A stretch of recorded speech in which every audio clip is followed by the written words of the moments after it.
உங்களுக்கு உறுதியா தெரிஞ்சிருந்தாலும் உங்க மனசுல ஒரு பிரஷர் வைக்கும்போது, உங்களுக்கு அழுத்தம் கொடுக்கும்போது என்ன பண்ணிடுறீங்க? நீங்க ஏற்கனவே உங்களுக்கு தெரிஞ்ச பதில் என்ன ஆகுது?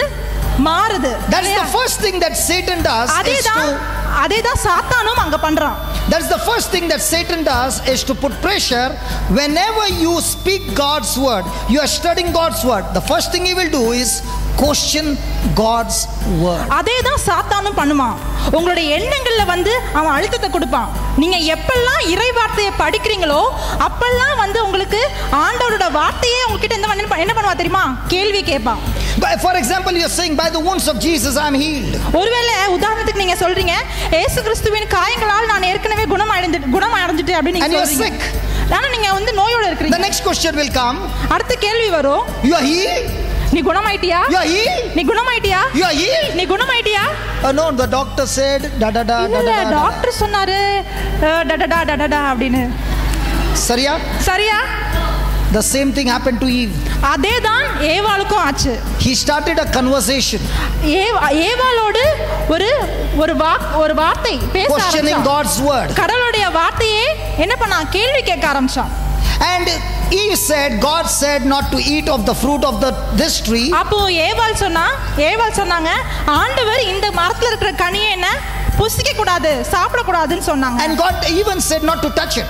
அப்போ ஆண்டவர் என்ன அந்த மரத்துல இருக்க கனியை தொட கூட கூடாது அப்படி சொன்னாங்க. God had not told to touch it, not to touch it. ஆனா கடவுள் அந்த மரத்துல இருக்க God had said only don't eat it. கனியை தொட கூடாது அப்படி சொல்லவே இல்ல. அந்த கனியை புசிக்க கூடாது, அதை உண்ண கூடாதுன்னு ஆண்டவர் சொன்னாரு. Eve said, God said you will surely die. அப்படி நீ சாப்பிட்டா நீ நிச்சயமாக மரணம் அடைவ அப்படினு. Satan said, சாத்தான் சொன்னா, you will surely not die. நீ நிச்சயமா சாக மாட்ட. So remember, whenever Satan opens his mouth and speaks, எப்பெல்லாம் சாத்தான் அவனுடைய வாயை திறந்து பேசுறானோ, he will only speak lies. அவன் எப்பவுமே என்ன சொல்வான்? பேசுவான், பொய் தான் பேசுவான். Satan can never speak the truth. சாத்தானால உண்மையை பேசவே முடியாது. Because to speak the truth you require faith, to speak a lie you require fear. ஏன் அப்படின்னா உண்மையை பேசுறதுக்கு உங்களுக்கு விசுவாசம் தேவை, பொய்யை பேசுறதுக்கு உங்களுக்கு பயம் தேவை. Praise God. Praise God. Now the moment he said that you will surely not die and you will be like God. எப்போ நீ நிச்சயமா சாக மாட்ட, ஆனா அந்த கனியை சாப்பிட்டா கடவுளை போல நீ மாறுவ அப்படின்னு எப்படி சொன்னானோ, the problem was, என்ன பிரச்சனை அப்படின்னா, that Eve did not know that she was already like God. ஏவாளுக்கு அவளுக்கு ஏற்கனவே அவ கடவுளுடைய சாயல்ல தான் உருவாக்கப்பட்டிருக்கிறா அப்படின்றது அவளுக்கு தெரியாம இருந்துச்சு. Because God had already created Adam and Eve in his likeness and image. ஏன்னா ஏற்கனவே ஆண்டவர் ஆதாமையும் ஏவாளையும் அவருடைய சாயல்ல அவர் உருவாக்கி இருக்கிறாரு. Hallelujah. Hallelujah. Hallelujah. Hallelujah. Now when those words were spoken, அந்த வார்த்தைகள் பேசும்போது a change took place. அந்த வார்த்தைகள் வந்து ஒரு மாற்றத்தை கொண்டு வந்தது. The Bible says that she desired to eat that fruit. ஆண்டவர் வார்த்தை சொல்லுது, அந்த கனியை சாப்பிடுறதுக்கான விருப்பம் அவளுக்கு வந்துச்சாம். She ate that, அந்த ஆசை வந்துச்சாம். She ate that fruit. அந்த கனியை ஏவாள் சாப்பிடுறாங்க. And she gave that fruit to Adam. சாப்பிட்டுட்டு என்ன பண்றாங்க? அந்த கனியை ஆதாமுக்கு கொடுக்கறாங்க. And the moment Adam ate it, எப்போ ஆதாம் அந்த கனியை சாப்பிட்டாரோ, destruction came. அப்பதான் அழிவு வந்துச்சு. Sickness came. அப்பதான் நோய் வந்துச்சு. Disease came. நோய் வந்துச்சு. Sorrow came. கவலை வந்துச்சு. Curse came. சாபம் வந்துச்சு. Death came. மரணம் வந்துச்சு. And most than anything, he was separated from God. அதைவிட எல்லாத்துக்கும் மேலாக கடவுள்கிட்ட இருந்து ஒரு பிரிவு ஏற்பட்டுச்சு. Now the question is, இப்போ கேள்வி என்ன அப்படின்னா, who destroyed Adam's future? யாரு ஆதாமுடைய எதிர்காலத்தை அழிச்சது? God, கடவுளா, Satan, சாத்தானா, or Eve? இல்ல ஏவாளா? See what he's saying, all the Eve. இவர் சொல்றாரு எல்லாம் ஏவாள் தான் அப்படினு. See that sister is saying Adam. அந்த சிஸ்டர் சொல்றாங்க இல்ல ஆதாம் தான் அப்படினு. The answer is Adam. ஆனா பதில் வந்து ஆதாம் தான். Eve gave the fruit. ஆதாம், ஏவாள் அந்த கனியை கொடுத்தாங்க. But who made the decision to eat? ஆனா அந்த கனியை சாப்பிடுறதுக்கு தீர்மானம் பண்ணது யாரு? So Adam's future was destroyed by whom? ஆதாமுடைய எதிர்காலம் அழிஞ்சது எதனால? யார்னால? So Adam's future was in whose hand? அப்போ ஆதாமோட எதிர்காலம் யார் கையில இருந்துச்சு? Adam's hand. Adam So your கையில தான் future is இருந்துச்சு. in whose hand? அப்போ உங்களுடைய எதிர்காலம் யார் கையில இருக்குது? The truth has set you free. உண்மை உங்களை விடுதலை ஆகியிருக்குதா? See, because the devil has no problem when you say your future is in God's hand. உங்களுடைய எதிர்காலம் கடவுளுடைய கையில இருக்கு அப்படின்னு சொல்லும்போது சாத்தானுக்கு எந்த பிரச்சனையுமே கிடையாது. The devil is extremely happy when you say your future is in God's hand. உங்களுடைய வாழ்க்கை கடவுளுடைய கையில இருக்கு சொல்லும்போது சாத்தான் எப்படி இருக்கான்? Do you know why? ரொம்ப சந்தோஷமா இருக்கான். Do you know why? ஏன் தெரியுமா? Because every problem that you are going through, the devil is saying this is God who is ஏன் punishing you. தெரியுமா? உங்களுக்கு எந்த பிரச்சனை வந்தானோ நீங்க என்ன தெரியுமா சொல்வீங்க? அந்த பிரச்சனை கடவுள் தான் கொடுக்கறாருன்னு சொல்வீங்க. God is angry with you. கடவுள் உன் மேல கோவமா இருக்கான்னு சொல்லுவாங்க. God is making you sick. கடவுள் தான் உன்னை நோயாளி ஆக்கிட்டான்னு God is the one who is causing that accident. கடவுள் தான் உனக்கு அந்த விபத்தை God ஏற்படுத்தினான்னு is the one who killed your family member. அந்த உங்க குடும்பத்திற்கு அந்த நபரை கொன்னது ஆண்டவர் தான் அப்படினு God சொல்லுவாங்க. is the one who caused that accident. கடவுள் தான் அந்த விபத்தை ஏற்படுத்தினான்னு சொல்லுவான். Is it God? அது கடவுளா? Jesus clearly said இயேசு ரொம்ப தெளிவா அவரோட வார்த்தை in சொல்லிருக்காரு. John 10:10, Gospel of John 10:10, யோவான் 10:10ல the thief comes to steal, kill and destroy. திருடனோ அழிப்பதற்கு கொல்வதற்கு திருடுவதற்கு திருடுவதற்கும் கொல்வதற்கும் அழிப்பதற்கும் இன்றி திருடர் வேறு எதற்கும் வருவதில்லை. ஆனால் நான் நாடுகள் வாழ்வை பெரும்பொருட்டு அதுவும் நிறைவாக பெரும்பொருட்டு வந்துள்ளேன். So who comes to steal, kill and destroy? யாரு திருடுறதுக்கு கொலை பண்றதுக்கு அழிக்கிறதுக்கு வந்திருக்கிறது யாரு? சாத்தான். Yeah. And who came to give us life? யார் நமக்கு வாழ்வுக்கு கொடுக்க வந்தது யாரு? Jesus. இயேசு. Hallelujah. Hallelujah. Hallelujah. Hallelujah. So is this absolutely clear now? இப்போ உங்களுக்கு புரியுதா? தெளிவா இருக்குதா? Your future is in. உங்களுடைய எதிர்காலம். Your future is in. உங்களுடைய எதிர்காலம். Now somebody will say, if my future is in my hand, then why do I need God? யாராவது கேட்பீங்க, என்னுடைய எதிர்காலம் என்னுடைய கையில இருக்கு அப்படின்னா அப்ப எனக்கு எதுக்கு கடவுள் தேவை? God loves you and he wants a great future for you. கடவுள் உங்களை நேசிக்கிறாரு, உங்களுக்கு ஒரு நல்ல ஒரு எதிர்காலம் இருக்கணும்னு விரும்புறாரு. And that is why அதனால தான் he has given you அவர் உங்களுக்கு கொடுத்திருக்காரு his spirit, அவருடைய ஆவியை கொடுத்திருக்காரு, he has given you his word, அவருடைய வார்த்தையை உங்களுக்கு கொடுத்திருக்காரு, he has given you his anointing, அவருடைய அபிஷேகத்தையும் அவருடைய வல்லமையும் உங்களுக்கு கொடுத்திருக்காரு, his authority, அவருடைய அதிகாரத்தை உங்களுக்கு and he is கொடுத்திருக்காரு. saying to you, அவர் உங்ககிட்ட சொல்றாரு, the choice is yours. அந்த தேர்ந்தெடுக்கிற உரிமை உங்களுக்கு If இருக்குது. you use all these tools இந்த டூல்ஸ் எல்லாமே உங்களுக்கு கொடுத்த கருவிகள் எல்லாமே நீங்க பயன்படுத்தும் போது and you are in fellowship with me, நீ என்னோட உறவுல இருக்கும்போது then you can make your future. நீ உன்னோட எதிர்காலத்தை உருவாக்க முடியும். Can we give the Lord a big hand for that? கரங்களை தட்டி மகிமைப்படுத்துவோமா? Hallelujah. Hallelujah. Hallelujah. Hallelujah. So now that I understand இப்போ நான் புரிஞ்சுக்கிறேன் that God has put my future in my hand, கடவுள் என்னுடைய எதிர்காலத்தை என்னுடைய கரங்கள்ல கொடுத்திருக்கிறாரு. then the good news I have come to tell you, நான் சொல்ல வர நல்ல நற்செய்தி என்ன அப்படின்னா, no matter how bad your life has been, உங்களுடைய வாழ்க்கை எவ்வளவு மோசமான வாழ்க்கையா இருந்தாலும் பரவாயில்ல, God is so mighty. கடவுள் மிக மகத்துவமானவர்.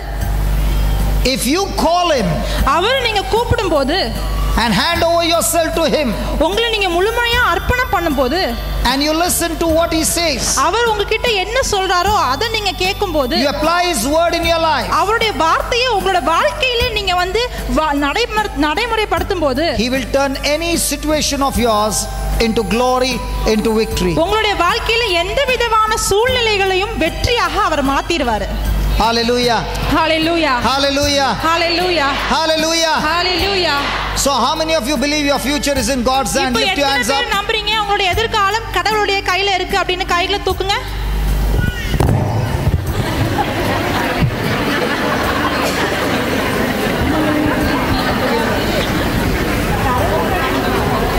எத்தனை பேர் நம்புறீங்க உங்களோட வாழ்க்கை கடவுள் கையில இருக்குன்னு? Your future is in God's hand. எத்தனை பேர் நம்புறீங்க? கை தூக்குங்க. So who messed up Adam's future? யார் ஆதாமுடைய எதிர்காலத்தை அழிச்சது? So who is messing up your future? உங்களுடைய எதிர்காலத்தை அழிக்கிறது யார்? So your future is in whose hand? அப்ப உங்களுடைய எதிர்காலம் யார் கையில இருக்குது? Listen, my friend. கவுனிங்க. My friend, listen. கவுனிங்க. That's why Jesus said, the truth sets you free. அதனால தான் ஆண்டவர் வார்த்தை சொல்லுது, உண்மை உங்களை விடுதலையாக்கும். Please understand, the mess that you are going through is only when you open the door of your own decision. உங்களுடைய வாழ்க்கையில நடக்கிற பிரச்சனைகள் என்ன தெரியுமா? உங்களுடைய தீர்மானத்துல நீங்க திறக்கிற கதவுகள் தான் அந்த பிரச்சனைகளை கொண்டு வருது. For example, 16 years back when I started my journey, உதாரணத்துக்கு 16 வருஷத்துக்கு முன்னாடி நான் என்னுடைய பயணத்தை தொடங்கும் போது I remember we wanted to make our first album நாங்க எங்களுடைய ஃபர்ஸ்ட் பாட்டு ஆல்பம் வந்து தயாரிக்கணும் அப்படி நாங்க முடிவு பண்ணோம். and it required lakhs of rupees. அப்ப எங்களுக்கு லட்சக்கணக்கா பணம் தேவைப்பட்டுச்சு. We did not have money, ஆனா எங்க கையில பணம் கிடையாது. but we had a desire. ஆனா எங்களுக்கு விருப்பம் மட்டும் இருந்துச்சு. That mic stand you see, இந்த மைக் ஸ்டாண்ட் பாக்குறீங்க இல்லையா? we did not have money to buy a mic இந்த stand, மாதிரி ஒரு மைக் ஸ்டாண்ட் வாங்குறதுக்கு எங்க கிட்ட காசு கிடையாது. and we were doing the recording at home. நாங்க எங்க வீட்லயே ரெக்கார்டிங் பண்ணிட்டு இருந்தோம். And I sing so well that no choir takes me in the choir. நான் எந்த அளவுக்கு நல்லா பாடுவேன் அப்படின்னா எந்த choirலயும் என்ன சேர்த்துக்க மாட்டாங்க. See, all are laughing, no mercy. இறக்கமே இல்லாம எல்லாம் சிரிக்கிறீங்க. So I was the mic stand. நான் தான் மைக் ஸ்டாண்டா இருந்தேன் அப்போ. So the singer will sing and I'm going to hold the mic because we did not have mic stand. பாடுறவங்க பாடிட்டே இருப்பாங்க, நான் என்ன செய்வேன், மைக்க புடிச்சிட்டே இருப்பேன். ஏன்னா மைக் ஸ்டாண்ட் கிடையாது. And I would hold it in such a way that the mic should not move. நான் எந்த அளவுக்கு மைக்க பிடிப்பேனா கட்டியா பிடிப்பேன், அந்த மைக்க அசையாத அளவுக்கு பிடிச்சிருப்பேன். But the person on the recording would say cut. ஆனா அந்த ரெக்கார்டிங்ல உட்கார்ந்திருக்கவங்க என்ன சொல்லுவாங்க, கட் அப்படி சொல்லிட்டே இருப்பாங்க. He said the volume went a little disturbed. அவங்க சொல்லுவாங்க அந்த வால்யூம் வந்து ஒழுங்கா வரல, சத்தம் வந்து மேலே கீழே வருது அப்படி சொல்லுவாங்க. Hallelujah. Hallelujah. Hallelujah. Hallelujah. Thank you Jesus. Thank you Jesus. நன்றி இயேசு. Thank you Jesus. நன்றி இயேசுவே. I began to cry நான் அழ ஆரம்பிச்சேன். and said, God, we want to do it. ஆண்டவரே நாங்க இத செய்யறதுக்கு விரும்புறோம், நாங்க அது பண்ணனும். Praise the Lord. Praise the Lord. Hallelujah. Hallelujah. And then when I went to the bathroom, I saw a mob. நான் பாத்ரூம் போகும்போது அங்க நான் ஒரு மாபை பார்க்குறேன். மாப் தொடைப்போம் இல்லையா, mop. I tied the mob to a curtain rod and that's how we had a first mic அந்த stand. மாபை வந்து ஒரு நம்ம கர்டன் போடுற அந்த அந்த பலகையில தலைகீழ கட்டி தொங்க போட்டு அதுதான் எங்களுடைய மைக் ஸ்டாண்ட் ஆச்சு. And that's how we recorded the first CD. அப்படிதான் எங்களோட முதல் சிடியை நாங்க ரெக்கார்ட் பண்ணோம். But never sold a single one. ஆனா ஒண்ணு கூட நாங்க என்ன செய்யல, Distributed everywhere free. நாங்க எல்லா இடத்துலயுமே நாங்க அதை என்ன செஞ்சோமா, இலவசமா கொடுத்தோம். Hallelujah. Hallelujah. So when we made a decision அப்ப நாங்க ஒரு தீர்மானம் எடுத்தோம், to live by the word of God, ஆண்டவரோட வார்த்தையின்படி வாழணும் அப்படின்ற ஒரு தீர்மானம் எடுத்தோம். God changed our future. கடவுள் எங்களுடைய எதிர்காலத்தை மாத்தினாரு. Every person seated here, God has given us a choice. இங்க இருக்கிற எல்லாருக்குமே ஆண்டவர் ஒரு தேர்ந்தெடுக்கிற உரிமையை கொடுத்திருக்கிறாரு. And in that choice, அந்த உரிமையில if we obey God's word, நம்ம கடவுளோட வார்த்தையை கீழ்ப்படியும் போது our future will be changed. நம்மளோட எதிர்காலம் மாறும்.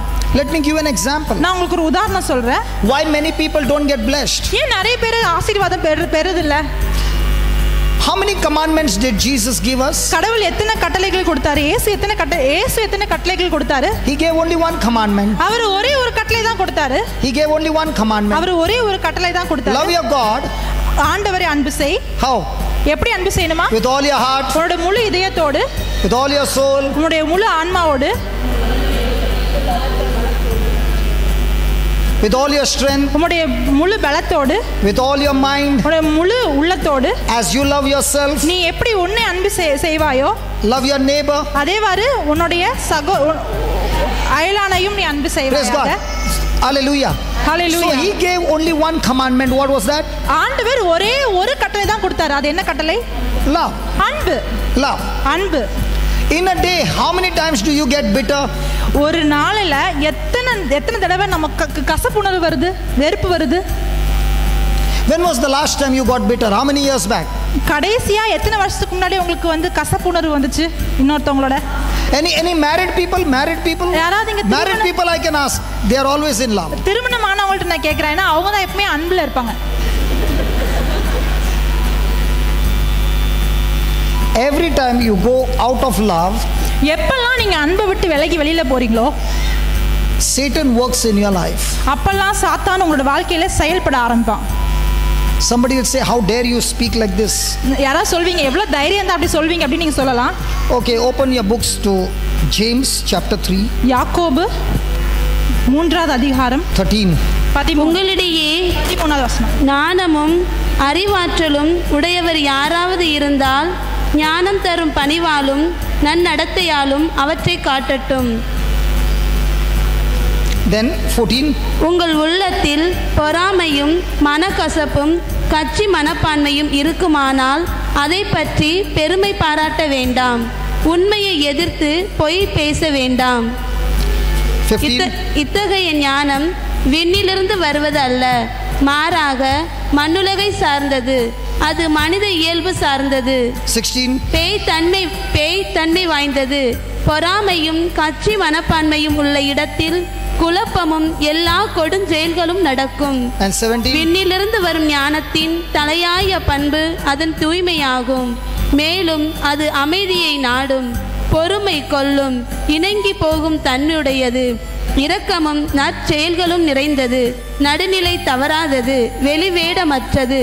அமைதி ஏற்படுத்துவோர் விதைத்த அமைதி என்னும் விதையிலிருந்து நீதி என்னும் கனி விளைகிறது. Praise the Lord. Praise the Lord.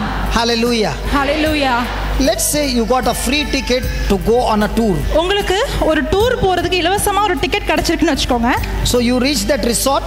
நீங்க அந்த ரிசார்ட்டுக்கு போய் சேர்றீங்க. And the person came to take your bag. உங்களுடைய பேக் எடுக்கிறதுக்காக அந்த நபர் வராங்க. And gave you a beautiful room. உங்களுக்கு ரொம்ப அழகான ஒரு ரூம் கொடுக்கறாங்க. You opened the room. அந்த ரூமை திறக்கறீங்க. And you went. அந்த ரூமுக்குள்ள போறீங்க. Fantastic. ரொம்ப அழகா இருக்குது. As you entered in, நீங்க உள்ள போன உடனே you saw with your eyes. உங்களுடைய கண்களால் நீங்க பார்க்கறீங்க. What is that? என்னது? பாம்பு. பாம்பு. பாம்பு. Panga. Okay, you saw panga. But you saw only the tail part. The body was inside. நீங்க பாம்போட வாலை மட்டும் தான் பார்க்கறீங்க. அதோட உடலை நீங்க பார்க்கல உள்ள. And when you entered in, only the tail was outside and it went inside. நீங்க உள்ள போகும்போது அது ரொம்ப வேகமா போச்சு. உங்களால அதோட வாலை மட்டும் தான் பார்க்க முடிஞ்சது. Now, how many of you would like to sleep in that room that night? அந்த ரூம்ல அன்னைக்கு இரவு எத்தனை பேர் தூங்குறதுக்கு விருப்பப்படுவீங்க?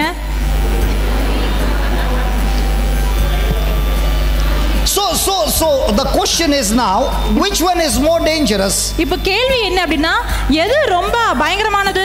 Sleeping with a snake or sleeping with the devil? சாத்தானோட தூங்குறதா இல்ல பாம்போட தூங்குறதா? No, which one is more dangerous? எது ரொம்ப பயங்கரமானது? எது ரொம்ப ஆபத்தானது? Devil. Okay, now let's see James chapter 3. இப்போ யாக்கோபு 3வது அதிகாரத்தை பார்க்கலாம். If you have bitterness, envy or strife in your heart, உங்களுக்கு கசப்புணர்வு, வெறுப்பு, பகைமை உங்களுடைய இதயத்துல இருந்துச்சு அப்படினா, so what is the meaning of that bitterness? கசப்புணர்வு அப்படினா என்னது? Okay, listen. She did not do things that I expected. இவங்க நான் எதிர்பார்த்த விஷயங்களை செய்யல. இவங்களுக்கு நான் செய்யல. So on the outside, hi. வெளியில இருந்து பாக்கும்போது என்ன சிரிச்சிட்டே ஹாய் அப்படி சொல்றேன். And inside, ஆனா உள்ளுக்குள்ள I have got negative attitude, negative thinking about her. உள்ளுக்குள்ள எதிர்மறையான வெறுப்பான எண்ணங்களும் என்னுடைய மனப்பான்மையும் வெறுப்பு காட்டுற மாதிரி இருக்குது. So when I have those negative thoughts, அந்த மாதிரி எதிர்மறையான எண்ணங்கள் எனக்கு இருக்கும்போது, and I meditate on them, அத குறித்து நான் தியானிக்கும்போது, I am in bitterness. நான் கசப்பு உணர்வுல இருக்கிறேன். Praise God. Praise the Lord. And the Bible says, ஆண்டவர் வார்த்தை பைபிள் சொல்லுது. I'm not saying. நான் சொல்லல. பைபிள் Verse 15 says, 15வது வசனம் சொல்லுது. Such kind of thoughts, அந்த மாதிரி எண்ணங்கள் இருக்கும்போது, such kind of wisdom, அந்த மாதிரி ஞானம் is not from heaven. அது கடவுள்ட்ட பரலோகத்துல இருந்து வர ஞானம் அல்ல. It is earthly. அது உலகத்துக்குரியது. Sensual. அது உணர்வுக்குரியது. And it is devilish. அது பேய்த்தன்மை உடையது. So when you get thoughts like that, உங்களுக்கு அந்த மாதிரி எண்ணங்கள் வரும்போது, it is a devilish thoughts. அது பேய்த்தன்மை உடைய எண்ணங்கள். How many times it happens? எத்தனை தடவை இது நடக்குது? Let's say this brother is the leader of the group. இந்த சகோதரர் தான் அந்த குரூப்புக்கு தலைவர்னு வெச்சுக்கலாம். And some of them are in the choir. நீங்க எல்லாம் ஒரு சிலர் choirல இருக்கீங்க. He gives only this sister the mic. இந்த சிஸ்டருக்கு மட்டும் தான் அவங்க மைக் கொடுக்கறாங்க. And you are a good singer. நீங்க நல்லா பாடுவீங்க. And he doesn't give you the mic. ஆனா உங்களுக்கு மைக் கொடுக்கவே மாட்டாங்க. What do you think about him? அப்ப என்ன நினைப்பீங்க அவரை பத்தி? Yeah, you will be smiling. Hi brother. நீங்க பார்த்து சிரிச்சிடுவீங்க. ஹாய் அப்படி நல்லா சிரிச்சுக்குவீங்க. சரியா? Now, such kind of thoughts are what? அந்த மாதிரி எண்ணங்கள் என்ன எண்ணம்? Devilish. அது பேய்த்தன்மையுடைய. So you might be doing praise and worship. நீங்க வந்து ஆண்டவருக்கு நன்றி பாடி புகழ்ந்துட்டு இருக்கலாம். You might be praying. நீங்க வந்து ஜெபிச்சிட்டு இருக்கலாம். You might be doing everything. நீங்க எல்லாமே பண்ணிட்டு இருக்கலாம். But when you have strife in your heart, ஆனா உங்களுடைய மனசுல வந்து வெறுப்பும் பகைமையும் இருக்கும்போது, you have cut off your connection from God. கடவுள்கிட்ட இருக்கிற உங்களுடைய தொடர்பு என்ன பண்றீங்க? நீங்களே Hallelujah. Hallelujah. You are in constant fellowship with the devil. நீங்க என்ன அப்படி என்ன ஆகும் அப்படினா சாத்தானோட தொடர்ந்த ஒரு உறவுல இருக்கிற மாதிரி. Look at the 16th verse. 16வது வசனத்தை பாருங்க. For where envy and strife is, there is confusion and every evil work. எங்க பகைமையும் எங்க வெறுப்பு இருக்குதோ அங்க சாத்தானுக்குரிய அனைத்து செயல்களும் இருக்குது. Hallelujah. Hallelujah. So supposing I am offended, ஒருவேளை எனக்கு வந்து வெறுப்பு இருக்கும்போதே I will go and tell her, brother, நான் உடனே அவள்கிட்ட போய் சொல்வேன், அந்த சகோதரர் இருக்கிறாரே போய் சொல்லுவேன். Then she will say, yeah, for me also. உடனே நான் சொல்வேன், ஆமாமா என்கிட்டயும் அப்படியே நடந்துட்டாங்க. So now we became two. இப்போ நாங்க ரெண்டு பேர் ஆயிட்டோம். Now these two will go and pick up some more. இங்க இப்போ ரெண்டு பேர் சேர்ந்து என்ன செய்வாங்க? So the work of the Lord is destroyed because of strife. இப்போ ரெண்டு பேர் சேர்ந்து என்ன பண்ணுவாங்க? இன்னும் நிறைய பேரை கூட்டி குறை சொல்வாங்க. That's why the Bible says wherever there is strife, wherever there is envy, wherever there is hatred, wherever there is unforgiveness, it is devilish, and that person will be used by devil to destroy other people's life, because everything that you will do will be evil work. I'm not saying look with your eyes, the Bible says. அதனால தான் ஆண்டவர் வார்த்தை சொல்லுது, எங்க பகைமை இருக்குதோ, எங்க வெறுப்பு இருக்குதோ, எங்க கசப்புணர்வு இருக்குதோ, அங்க சாத்தானுக்குரிய எல்லா தீய செயல்களும் இருக்குமா. அதனால தான் எந்த ஒரு நபருடைய மனசுல கசப்புணர்வு, வெறுப்பு, பகைமை இருக்குதோ அவங்க மூலமா சாத்தான் என்ன பண்றானா, மத்தவங்களையும் அவனை சுத்தி இருக்கிறவங்களையும் என்ன பண்றானா, அவன் அழிச்சிடுறானா. இதை நான் சொல்லல, கடவுளுடைய வார்த்தை சொல்லுது. Hallelujah. Hallelujah. But look at verse number 17. But the wisdom that is from above is first pure. 17வது வசனம் பாருங்க. The wisdom that is from above, இந்த மேலிருந்து வர இந்த ஞானம் is first pure.